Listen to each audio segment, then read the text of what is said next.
Right now at 5 on WHAS 11 News, walking out of class today, students at Louisville Manual High School add their voices to a nationwide push, trying to convince lawmakers to keep them safer in class. Also ahead, she went missing 6 years ago from Audubon Park without a trace. The family of a Louisville mother, Andrea Knavel, is still hoping her case can be solved. And it's Friday night football in the River City. The Louisville Cardinals with a nationally televised game tonight. Storms have stayed away so far, and our sports director, Ken Spencer, is out there covering it live for us. We'll join him right now, coming up here at 5 on WHAS 11 News.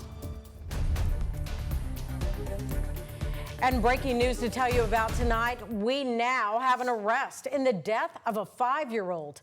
It happened earlier this week, September 2nd. 24-year-old LaRon Gardner Jr. was the child's father. Officials say it was originally reported as a child who fell down a flight of stairs in a home on Conestoga Avenue. But the child's injuries were more severe and inconsistent with a fall, according to investigators, and police now revealing that he died at the hospital the next day. Officials say a 4-year-old sister was also present. According to the arrest citation just into our newsroom, she was also kicked in the chest by her father. Gardner was arrested and charged with murder, child abuse, and other charges. Prosecutors are asking for additional evidence in the case against a Breathitt County mother and stepfather accused of killing a 10-year-old boy.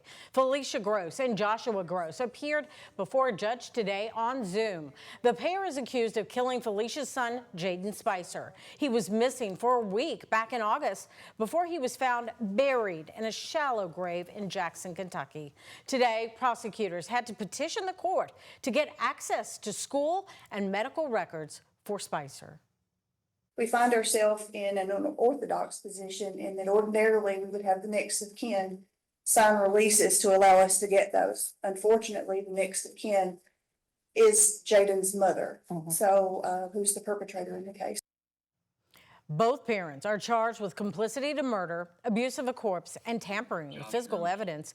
They are both being held in the Perry County Jail, and both are due back in court November 7th. Appearing in court today, wearing bandages on both arms. You see him here, the 18-year-old accused of shooting 2 other teenagers and killing 1. Appeared in court today for the very first time. Police say Jeremiah Robinson and 2 17-year-olds were involved in a shootout at the Valley Farms apartment complex 1 week ago today. Robinson allegedly shot both teens and was also injured in the shooting. He's been in the hospital since, but today he was released and appeared in court with the bandages today.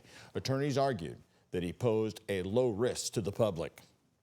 He is a young man, and being in the jail isn't going to make this any better, and his scores were low. Okay, the court does make a finding of danger and that the bond's appropriately set at this time. And Robinson pleaded not guilty and is being held right now on a bond of $500,000. Got a lot of people outside today, Connie, tailgating. Yeah. We've got a U of L football game tonight, and of course, Mallory's been watching this forecast very closely. Every single raindrop we're counting. They're happy with you, Mallory, right now because that bad weather's kind of staying south of us. Yeah, staying to our south and southeast. Can't rule out a couple of raindrops, but in terms of rumbles of thunder or any kind of gusty winds or hail threat, that is more so off to the southeast in the yellow here. That level 2 out of 5 on the severe weather outlook. And then it does get better the farther north and northwest that you do go, because we do have a cold front that's pretty much slicing right through the Kentucky viewing area this evening.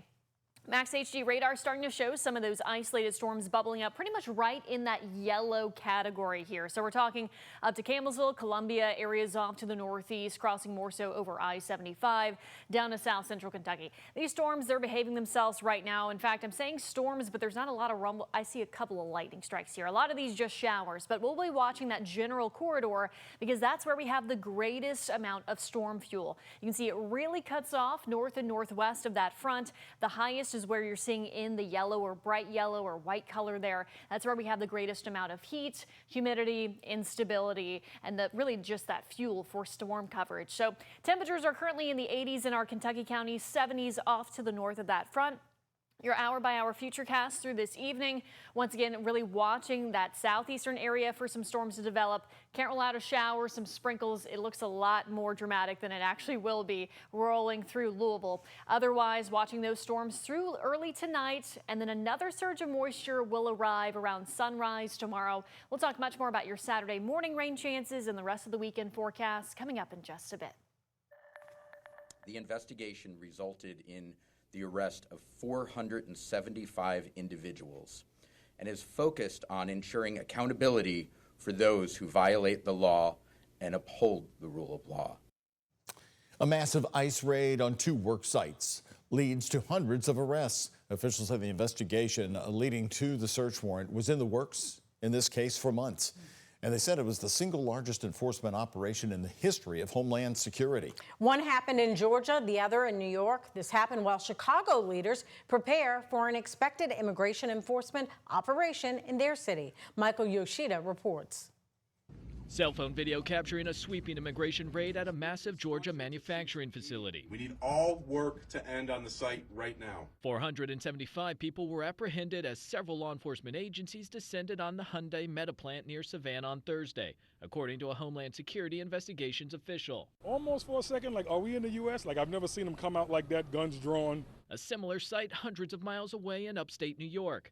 Federal agents raiding a family-owned plant that makes nutrition bars. Dozens of workers questioned, with nearly all taken into custody, according to the nonprofit Rural and Migrant Agency, whose staff witnessed the raid. The people that work for us are, every single one of them are wonderful people. And to have them taken away is not only unfortunate, it's just inhumane almost, the way you see it, as it's being conducted. Also Thursday, the Justice Department suing Boston's Mayor Michelle Wu and the city's police department over the city's so-called sanctuary policy, which limits cooperation with federal immigration efforts. Wu calling the lawsuit a, quote, unconstitutional attack. Earlier this year, the DOJ sued New York City, Los Angeles, and Chicago over similar policies.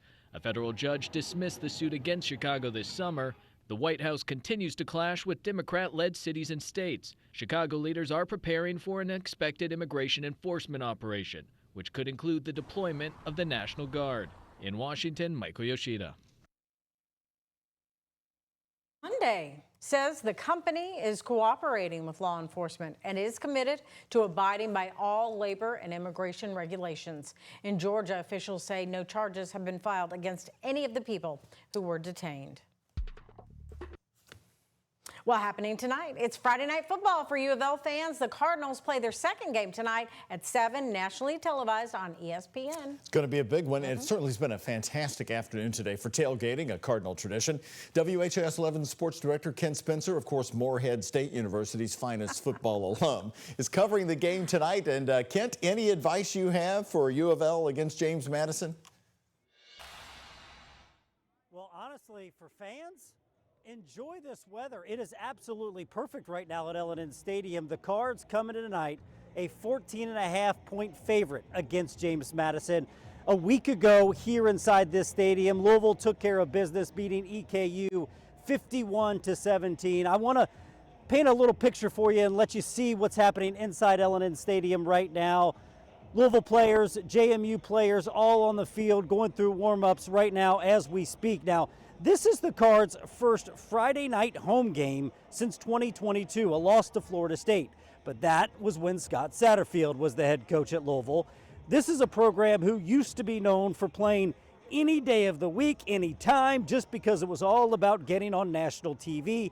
That no longer is an issue. As for tonight and this game, Jeff Brom is looking forward to it. Well, I love playing night games. It doesn't bother me to play weekday games as well. I think this stadium has seen a lot of them, a lot of really good ones. We'll need the fans to help us and be loud, and that definitely makes an advantage for our team, and we'll have to utilize every component of that we can. Now, as for the Cards' opponent tonight, James Madison, they come into tonight 1-0. Having beat Weber State last week going away. Another note on the Dukes. In each of the last 2 seasons, they have beat an ACC team. Last year it was North Carolina. 2 years ago it was Virginia. Of course, Louisville hopes to put an end to that streak tonight. Reporting live inside L&N Stadium, Kent Spencer, WHAS 11 News. All right, thank you, Kent. Yeah, they're good. All right, well, our HS Game Time Game of the Week is a good one. St. X is hosting Mail. And if you can't make it out to watch the Tigers and Dogs in person, don't worry, we've got you covered. That game will stream on WHS 11 Plus, and it kicks off at 7. Don't forget, Powerball fever is taking hold right here across Kentuckiana. The Powerball now hitting more than $1 billion. Lines of people waiting to get a ticket. We asked what some of you would do with the money if you happen to win it. And speaking of, here's a check of the